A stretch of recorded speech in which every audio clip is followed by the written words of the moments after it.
Today, we're going to give you everything you need to know about your core module. Where do you put those precious points, and how do you get more of those precious points to apply?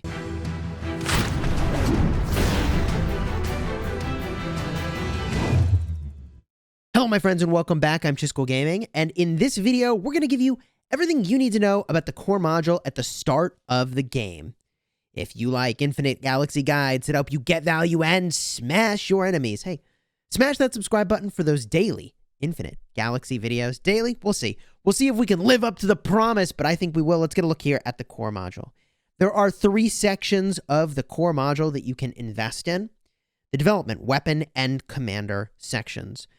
Honestly, if this is at all overwhelming at the start of the game, just think of this as extra bonuses. And what sort of extra bonuses do you want? Well, let me help you out with that. I think that most players should focus on the development tree, and I would actually even make the argument that I should have gone further into the development tree at the start of the game. Why is that? In the beginning of the game, you're creating new buildings in your spaceport, and you are doing lots of research. So your first points, in my estimation, in this game for the core module should go into the development tree. You'll be looking to improve the spaceport construction, which actually is the very first spot. So even if you don't take the rest of my guidance, which I think you should, put the first 5 points into spaceport construction, and you should go further into the tree to get a speed of research boost. That is super valuable. Now, I went a little bit further in and went for gathering boosts. That is deep planet development.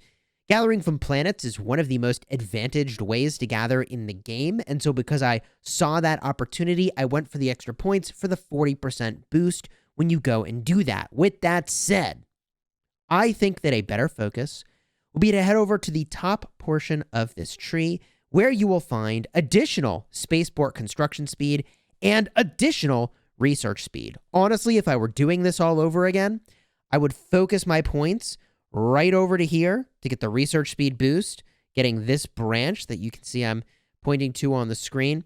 And then I would get these 2 over here. It's a lot of points, but it's also a lot of research speed, a lot of building speed that honestly at the start of the game, you're going to use for a very, very, very long time. Now, there are 5 more points that I think everybody probably should go and get. Those are in the weapon tree. Those give you 3% warship building speed. Do you want more warships? Of course you do. We all do. 3% building speed for that is really great. Now, you've noticed that up to this point, I really haven't even talked much at all about the other 2 trees. That's because I think in the early game, you probably should just be ignoring those other trees. However, here's what I did with my points for full disclosure. I first went very early on, and I put 5 points into the leadership limit.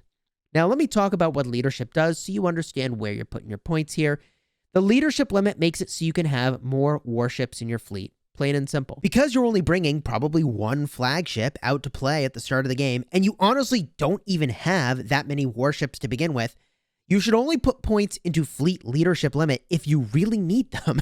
In other words, don't start putting points here until you're like, man, I could bring more ships, except I'm at my capacity for my leadership limit, and the game will tell you when that has happened. In fact, if you want to see what that looks like, we can back out here, we tap a fleet, and we can get a little bit of information about one of these fleets here. We hit the details. You can see here is the leadership number, and when you're determining what ships you want to bring out to the field, it's actually going to show you what number you have out of your total number that you can bring. Okay, so if we head on back now to our core module, the way that I applied my points is I went pretty heavy into weapon. And I went into the weapon tree specifically to get more shipbuilding speed. This is what I wanted. Straight up over here, 5% more warship building speed. Why is it that I think that warship building speed is extremely good? Because research, it's important, but you only have 1 research queue at a time. Building, you only have 1 building queue at a time unless you pay extra corium, in which case you have 2. However, you have 2, then 3, then eventually 4, then eventually 5. I mean, I know we're a ways away from warship building queues there, but gosh, I'm speeding up 3 different queues right now in my spaceport rather than just the one or two other things. Plus, I want lots of warships. So yeah, I went all in on the warship plan. Along the way, you get some navigate speed as one of the premium, I guess, talents or core module points that you're picking up. And I also picked up the extra navigate speed here as well. Honestly, you do start of travel long distances. It helps to have the speed. That would be my recommendation for where to apply your points in the beginning. Now, there are some other things that I didn't do that you might eventually consider. You can also get more navigate speed in the top portion of the warship branch. In addition, there is a solid 10% warship attack. That's a big deal. That is a lot of attack. Eventually, that's a thing I'll want to go and get. When you're entering more into the mid-game and you want to focus a little bit more perhaps on your flagship's punch, that's really what the command tree is for powering up your flagship. You can see those 10% flagship attack as one of the premier points that you can get. In addition, one of the premier points is flagship shield, and another one of those premier points is pure fleet leadership limit. Another 1,000 points worth of units is actually a pretty big deal. Along the way, you get a lot of things that will improve both your spaceport defense and also your flagships. The flagship on the left-hand side of the tree. On the right-hand side of the tree, we see some of those spaceport boosts. And look, if you're not online and your spaceport's getting hit, I'm sorry, but you're in trouble. Your alliance might be able to save you, but I don't know that that's actually the case.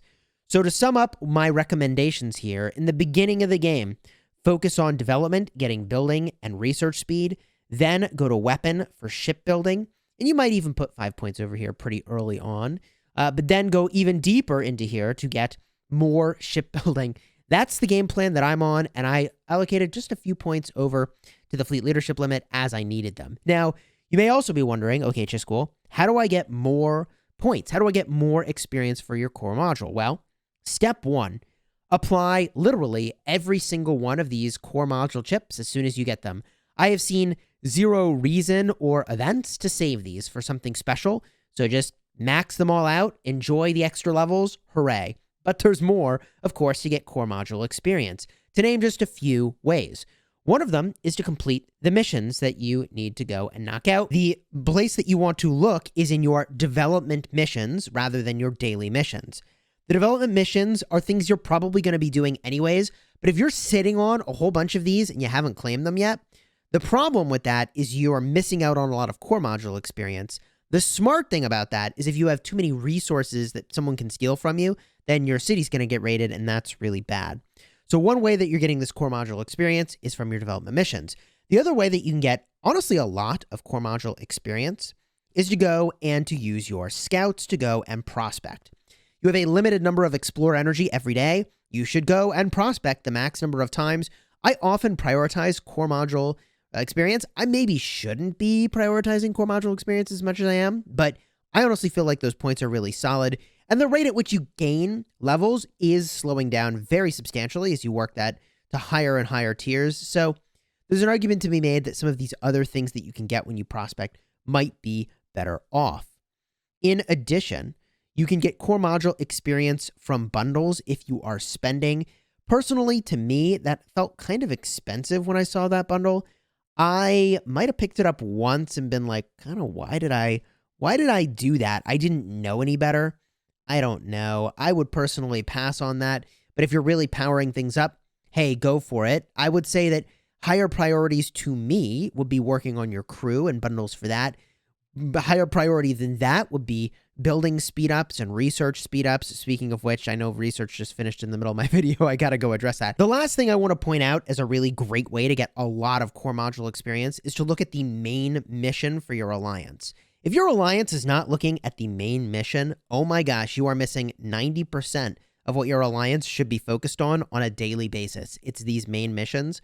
This is the whole kit and caboodle. This is it right here. And that's a topic for another video that we'll be making very soon, what you should be doing with your alliance. But honestly, the core module experience that you get from this is pretty freaking solid. If you're interested in seeing how to run an alliance really well and also more videos about Infinite Galaxy, then subscribe to the channel so that you don't miss a thing. We've got some really amazing videos queued up already to launch very soon. And if you're looking for just an overview of the game, then check out my card up in the top for some really important beginner day one stuff that honestly, you might miss it if you don't have someone point it out for you. I know that for me, it was really helpful to talk with some of my Alliance members to have them share some of this stuff. So enjoy from all the learning we did. And until next time, you have fun smashing your nebula, and I'll see you in the next one.